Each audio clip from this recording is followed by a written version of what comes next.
Good. All right, form testing, 3-point row. Now, if you don't have a pulley at the gym or at home, I'm gonna be showing you an option to do it with an actual band as well, okay? And that's gonna be at the end of the video. So what you wanna do is you wanna set this pulley up a little bit higher than at your hand. You could even set it up a little bit lower, that's perfectly fine. So my hand pretty much lined up with the pulley here, okay? Now, there's a couple of caveats here. Most of us, when we're rowing, I'm gonna show you what I don't want you to do. When we're rowing, most of us are just pulling. We're using a lot of our biceps and our forearms, and our shoulders are internally rotated.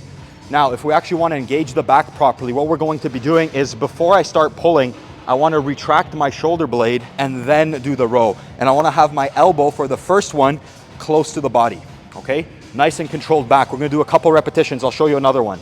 Shoulder is forward. We're going to bring that shoulder back, retract it, elbow close to the body, okay? Controlling it back. Now the second one is going to be about 45 degrees. So shoulder retracted, pulling back. Nice and controlled. Let the weight pull you forward. Bring that shoulder back, row. And then the third one is going to be elbow or shoulder width height. So retract that shoulder blade, pull up, control it back. Let the weight pull you forward. Keep that core nice and tight. Retract that shoulder blade, shoulder height, row back. Okay?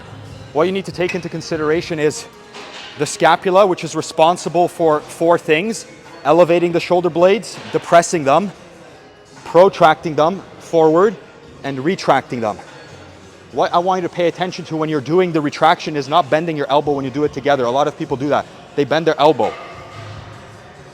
Retraction, and then you do your row, okay? Now, if you can't do this with the pulley, simply grab yourself a band. You're gonna wrap it around something that's about arm high, something like this. Now with this one, it doesn't have a lot of resistance, so I'd have to step really far back.